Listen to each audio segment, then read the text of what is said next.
Hello and welcome to Sobrix. I'm Adam and this is Sobrix. This is my channel for reviewing Lego sets and building them and other Lego related stuff. In this video I'm going to be taking a look at the Lego Legends of Chima Skinnet Skunk Attack Speedorz set. This is kind of like a blister pack here. I've looked at one of these Speedorz sets before. I've looked at the Aris's like Sky Launch one, and they have these really interesting pieces in here with the metal. It's kind of a gimmick set, like something like that. They come with cards. The other one I got came in a different sort of package, but this one has the kind of a blister pack package. But this set is 70107. It has 101 pieces, and I paid $15 for this. This is a retired set. It's Chima. I think these retail for $15. I could be wrong, and part of that is these are really highly specialized pieces, special molds, special printing with the metal and the rubber and everything in there. And there's kind of other stuff going on here, but I'll talk more about the value at the end. This is a character, this Skinnet Skunk. I think they're affiliated with the wolf, the Wax Pack Tracker tribe or the wolf tribe here, but I'm not 100%. That's what it feels like to me. I think skunks are really cute, and this seemed kind of interesting, so I wanted to take a look at this. I did actually like that Aris's Sky Launch or whatever, and the Speedorz thing worked better than I thought it would, so I'm excited to take another look at one of these. So in this video, I'm going to open this up, I'm going to put this together, and then I'm going to share my thoughts on it. So while I build, I will speed the video up, and then I'll slow it back down to review this set. So until then, enjoy!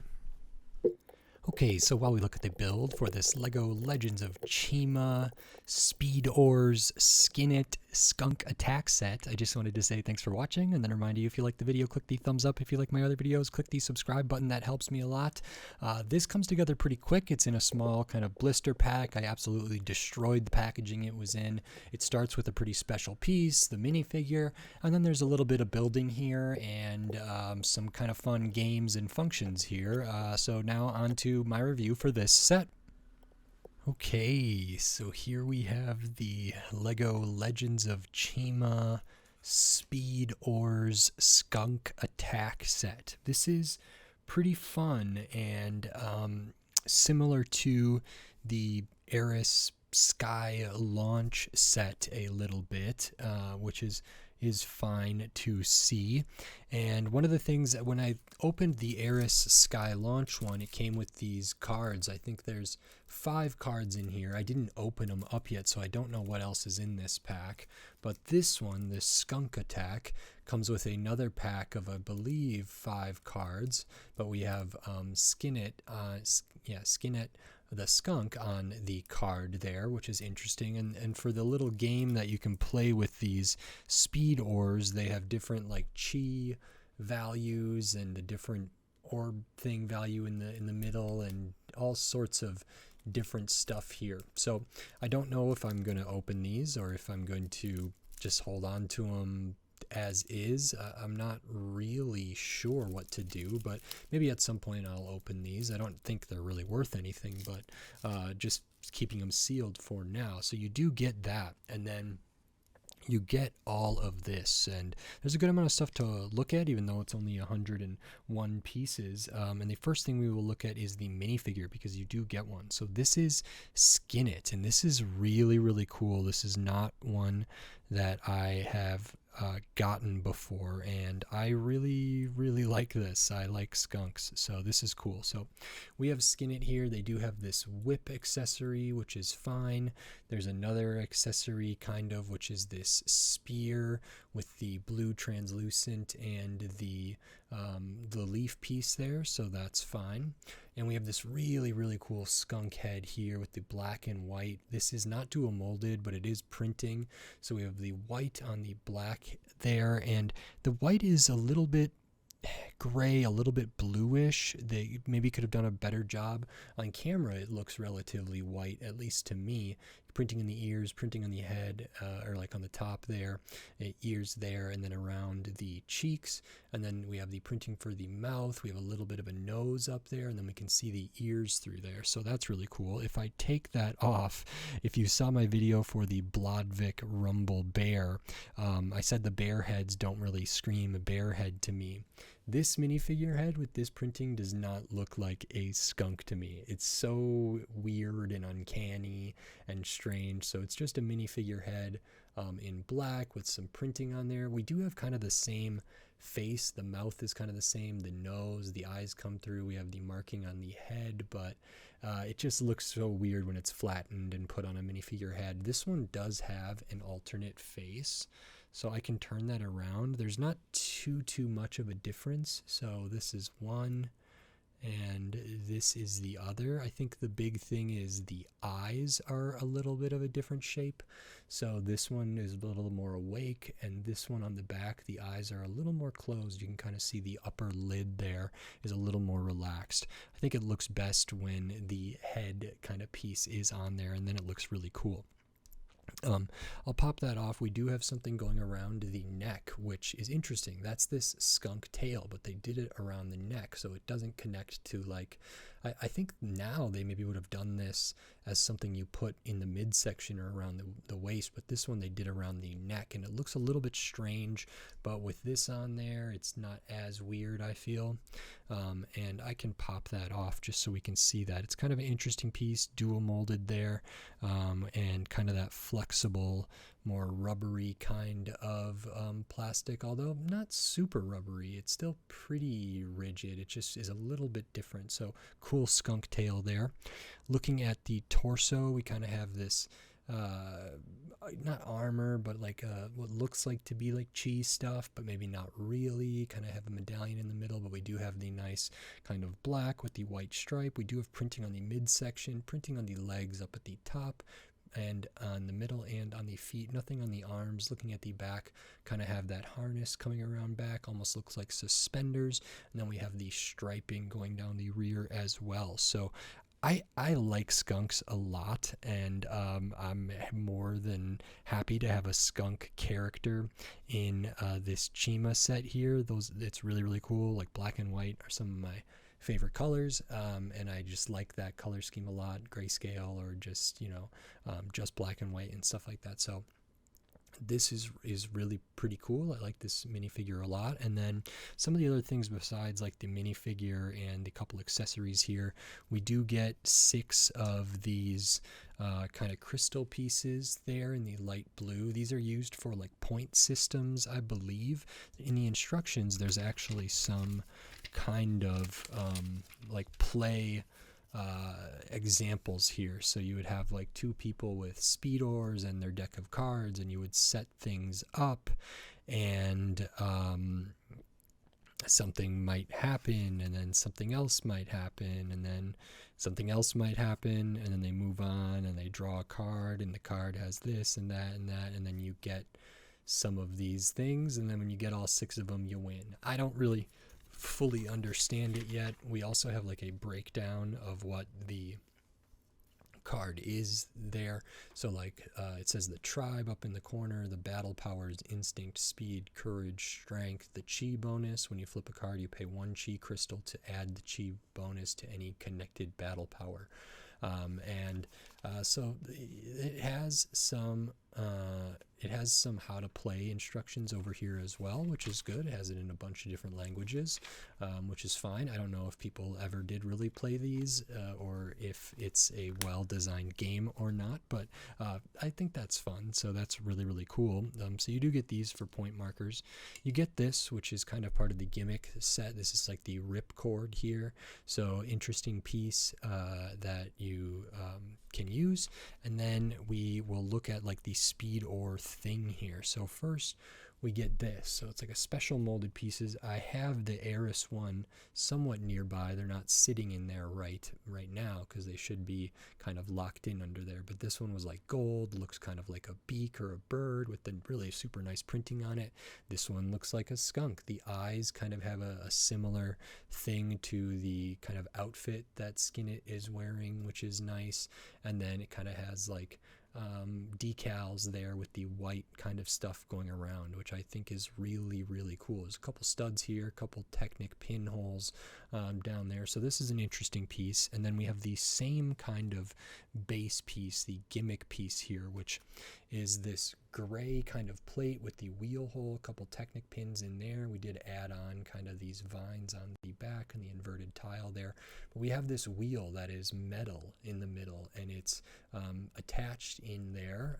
It spins really, really well, spins really quietly, and that's like attached, and you're not able to take it out of the gray piece here. So that's really interesting. It's an interesting piece for them to produce. So metal and the rubber there. So it's got a good amount of weight, and that's because there's only one wheel. So in order for it to balance, it has to have some, good weight and also some good speed going on. I'll put this together. So you put the minifigure in there, and then when you put the head kind of thing over the Technic pins, it kind of locks in their feet. So their feet are kind of beneath a little kind of hook there, so you can't really take them off without taking the top off, which also means that they're not going to fall off super easily. And then how you kind of play with this is there's sort of these kind of gear parts of the side of the wheel and a couple holes, and this ripcord can feed right in there, and then the wheel can spin. And that's sort of the play sequence for this thing. This isn't super advanced here, but it's nice. I think it looks pretty cool. And it's got these little kind of extra stuff coming off here. The Eris one also had some extra stuff built on, but not that much. So that's interesting. And then the first thing you kind of build is this ramp. So this is a super rudimentary ramp.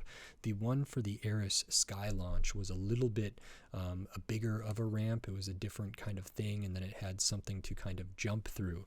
And one of the things, like on some of these boxes for these Speedorz, you can like set up a course to try to get them to go through different obstacles and all this other stuff.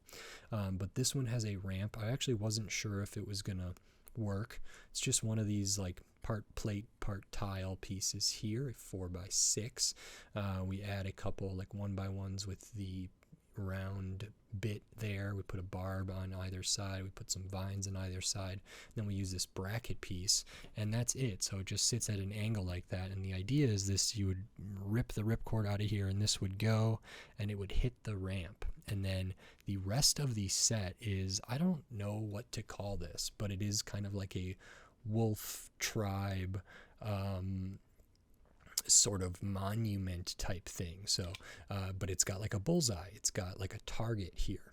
It does have this ball, which is really, really interesting. It's a ball piece. I've seen these in other Chima sets, like the Rumble Bear, Blodvik's Rumble Bear set had one, but this one's pretty cool. So you get that, and then we build this kind of obstacle, I'll call it, for this course. So it reminds me of the Wax Pack Tracker a little bit, and a lot of other Chima sets that try to make like the tribe vehicles and tribe even structures kind of emulate the animal kind of nature of it, and this looks like that. So we do have kind of like teeth down here, a tongue in the middle, the nose up here, teeth coming down on the front, kind of has nice angle like a wolf there. Has some red translucent slopes for the eyes, some maybe ears that are tucked back, and this can open and close, so the mouth can open and close. It's on some Technic there, and the piece that's on is an interesting piece. It looks like one of those U-type pieces with the hollow studs on the side and everything. I don't know how to describe it, but it's actually solid, and then it has Technic pins coming off either side. So we attach that there. We got a little bit of Technic here for this target. So the idea would be that the ball might be in the mouth here. We would rip the ripcord out, and the Speedorz with Skinnet here would jump off of this ramp and hit the target. And when it hits the target, the ball may, release, and that's sort of part of it. The ball is supposed to release. I haven't been able to like reliably get it to release, so I don't know. It's a little bit tricky for me. It can sometimes work, sometimes not, and you know, I was impressed with the Aris Speedorz, the Sky launch, because I didn't think it was gonna like work that well, all things considered, but it actually did. And now I'll try this one a little bit too to see if I can get this to work. So I pull that out. Okay, so that one, I think I missed the ramp a little bit there, so I will try again and get some of these pieces out of the way. If I might have to line it up. I'm not sure what distance to go here, and I don't know yet what the best way to do these is. Okay, well, we got some air. With this Aris Sky Launch one, I got it to go like very, very far. And this one, you know, my desk setup isn't ideal for this kind of play, most likely, but I'll give it another shot or two and see if I can't hit the target there. Okay, I hit the target. The ball came out.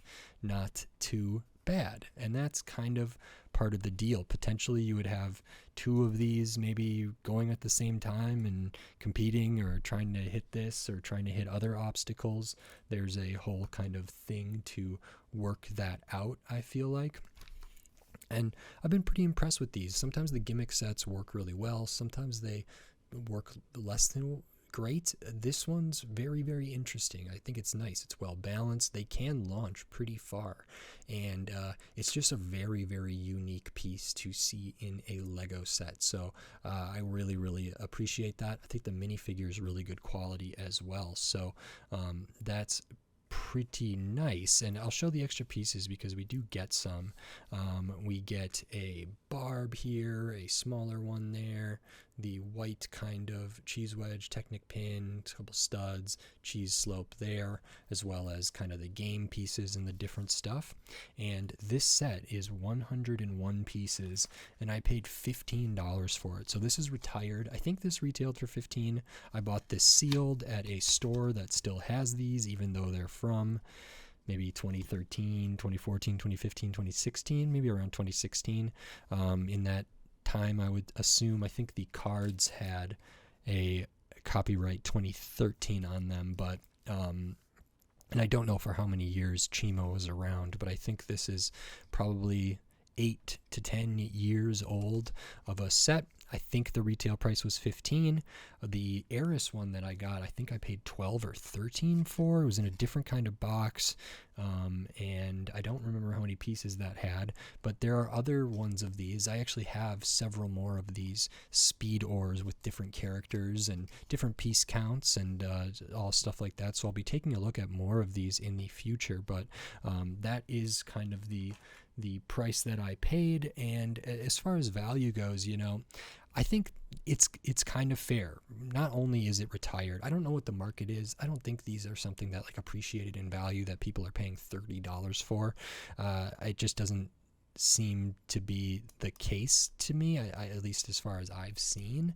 And so the market price might be about what retail is. It might be even lower than what I paid for this, but I was super happy to be able to get this and the other one. I think it's cool. I've been liking Chima stuff a lot. I think it's fun to look at kind of smaller Chima sets, and the gamified version of the Lego set here, as well as the bigger sets and stuff. And so great minifigure, which might be a $5 minifigure depending on where we're looking. Some interesting pieces, you know, the ball piece here, and this piece with the metal and the rubber and the gray is probably expensive to produce, and I don't know if it's really valuable to anybody, like on the aftermarket websites like Bricklink, for example. I don't know if people are buying these or if they're charging a lot for these. I have no idea, but if it was modern Lego, I don't know if they would do this in the same way. So it's a very interesting piece of Lego history, and I think it's pretty cool. I think it's pretty fun. So I do intend on looking on several more of these Speedorz things. And, you know, so we also get this kind of small bill. This is more than a poly bag, and there's kind of more here than a typical like $10 box. So 15 feels about right. If I compare this to other $15 sets, some examples might be like the mechs, or like Ninjago mechs of a certain size, but also like the Marvel mechs. Now those have intellectual property connected to them, iconic characters. This doesn't have that, but this does have other stuff. And as far as the volume of Lego goes and the play potential goes, I actually think this is really cool. There's like kind of a there's a layer to this where everything's more than the sum of their parts. So you have one of these, but then I have the Eris one with that ramp and the kind of thing to go through it, and I have other ones, and you can kind of build out a whole course there and use the cards and do the whole game, and it becomes something bigger than just one Lego set. I think this is good for one Lego set. I think 101 pieces with that minifigure, the metal piece here, and all this stuff for 101 pieces for $15 feels all right to me, especially in 2024, and it probably was fine back then. So I don't have real qualms about it. I think it's fair. I feel like I paid a fair price. I would have always I would have loved to have gotten this cheaper. I just don't know if that's possible. It potentially, this was sealed on Bricklink, for example, or eBay for even cheaper than $15. I'm not really sure. If I factor in shipping and whatever else, you know, I might get close. Maybe some people are selling these for $5. I think that would be a great deal. But $15 feels totally okay to me. And I think it might take a little work to get used to the kind of play sequence here, but it's very cool, and I really liked it. So I'm happy to have got it, and I think the deal was fine. So this was fun.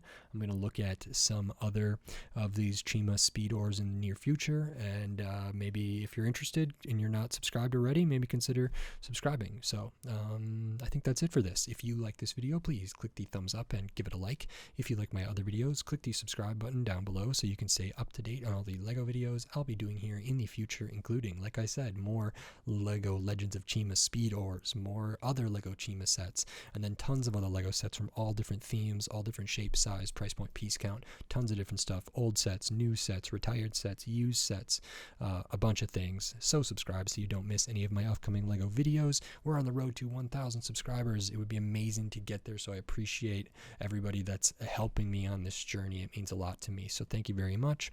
And if you wanted to support this channel in a different way, you can do that here on YouTube with membership, supers, and thanks. And I have the Patreon. It's in the video description on my channel page, patreon.com/sobrick. So maybe consider checking those things out. It does help me a ton. I do appreciate it. So thank you. And with all that said, until next time, thanks. Bye.